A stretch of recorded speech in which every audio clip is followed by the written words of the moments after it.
Hi hello வணக்கம் மக்களே, நீங்க கேட்டுட்டு இருக்கிறது ஃபைன் பாட்காஸ்ட். நான் உங்க வாசகன் பேசிட்டு இருக்கேன். இது காவேரி மைந்தன் சீரீஸ். ஸோ லாஸ்ட் எபிசோடோட எக்ஸ்பிளைன் பண்றதுக்குலாம் இப்போ நேரம் இல்லை. ஏன்னா நீங்களே ஆவலில் இருந்திருப்பீங்க, என்னப்பா இது இப்படி கொண்டு வந்து நிறுத்திட்ட அப்படின்ற மாதிரி.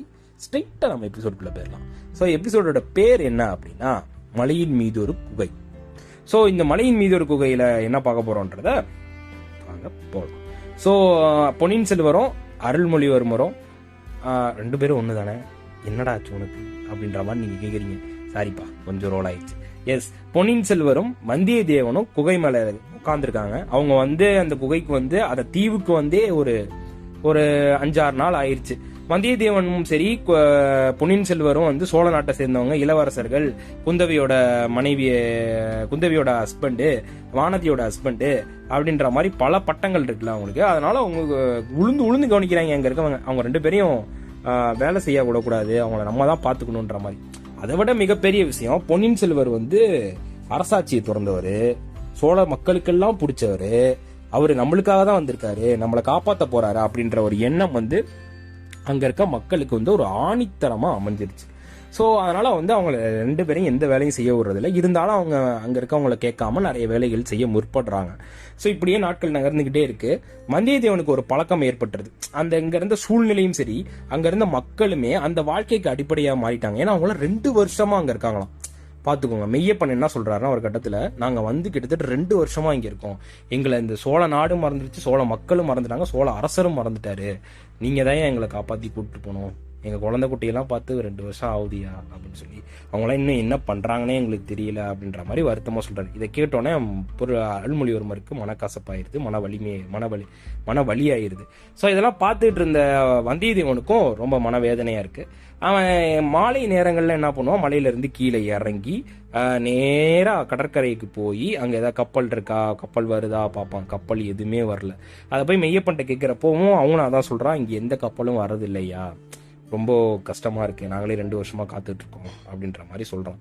இது எல்லாத்தையுமே தூரத்திலிருந்து பொன்னியின் செல்வர் பார்த்துட்டே இருக்காரு. ஏன்னா வந்தியத்தேவன் மேல கீழே இறங்கி போய் கப்பலை பார்த்துட்டு திருப்பி மேலே ஏறி வருவான். அவன் முகத்துல ஒரே சோகம். சில நேரம் அந்த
கண்டுபிடிக்கணும். ரெண்டாவது, இதெல்லாம் ஒரு புறம் இருந்தாலும் இந்த அன்பு பாசம்லாம் நம்மளை கோழையாக்கிருமா? இந்த கொள்ளையர்கள்ட்ட சண்டை போடாம நம்ம திருப்பி போயிடுவோமா? முடிவு எடுத்தா கொள்ளையர்களை பிடிக்கிறோம், அவங்கள இந்த இடத்த விட்டு விரட்டுறோம். இந்த இடத்த விட்டு என்ன, சோழ மக்களுக்கு ஏற்படக்கூடிய எல்லா பிரச்சனையில இருந்தும் விடுவிக்கிறோம், கொள்ளையர்களை முழுசா அழிக்கிறோம் அப்படின்னு சொல்ற அளவுக்கு ஒரு கோபம் ஏற்படுது, ஆக்ரோஷம் ஏற்படுது. அதை உள்ளுக்குள்ள அடக்கிக்கிட்டு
சுத்தி மரத்தால ஆன ஒரு வேலி ஒன்று போடப்பட்டிருக்கு, ரொம்ப ஸ்ட்ராங்கான வேலி.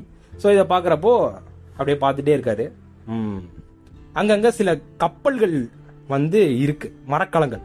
அது எல்லாத்தையுமே அங்க இருக்க வீடுகளா அவங்க மாத்திட்டாங்க.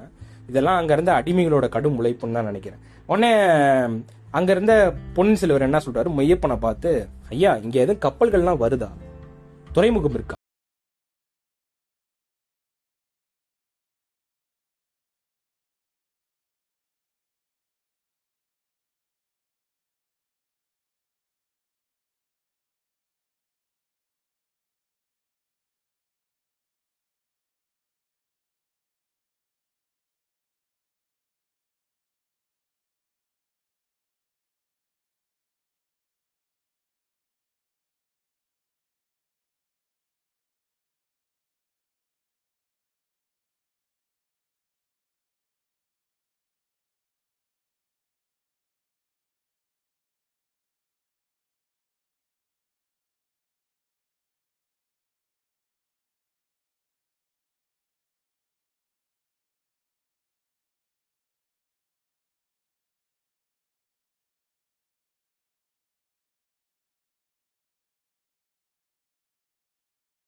இரண்டு ஆள் போற அளவுக்கு துவாரம் மாதிரி வச்சு அது வழியா அந்த அருவி தண்ணியை வெளியில கொண்டு வர மாதிரி வச்சுட்டாங்க. ஒரு இமேஜின் பண்ணிக்கங்க, ஒரு மலை இருக்கு, ஒரு அருவி இருக்கு, அருவிக்கு கீழே கொட்டுற இடத்துல ஒரு குளம் மாதிரி இருக்கு. அந்த குளத்தை சுத்தி 2 சைடு சுவர் மாதிரி வச்சு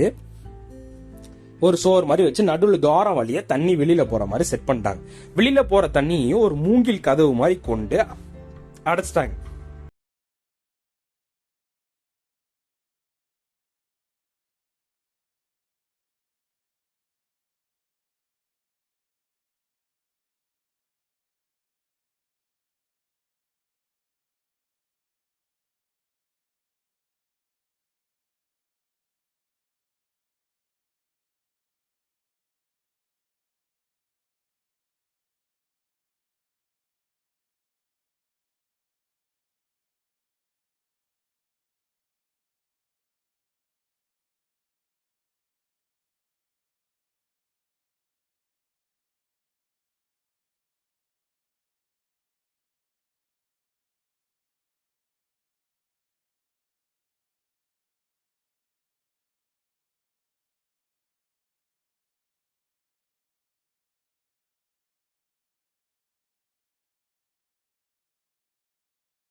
நோட்டம் விடுறாரு, பார்த்து கண்ணாலே அளவு குறிச்சு வச்சுட்டு சரி இவ்வளவுதான் செல்வமா, மீதி எந்த பொருட்கள்லாம் எங்க வச்சிருக்காங்க? ஐயா இந்த மட்டும் கிடையாதுயா, கற்பூரம்லாம் இருக்கு. மலை நாடுகள்ல இருந்து வரக்கூடிய கற்பூரம்லாம் வந்து என்ன பண்றாங்கன்னா இங்க வந்து வைக்க மாட்டாங்க. கற்பூரம் காத்துல பட்டா கரைஞ்சிரும்ன்றனால கப்பல்கள்லயே வச்சிருக்காங்க அப்படின்னு அவருக்கு வந்து ஒரு செகண்ட் ஒரு ஸ்பாட் லைட் ஒன்று அடிக்குது. என்ன அப்படின்னா,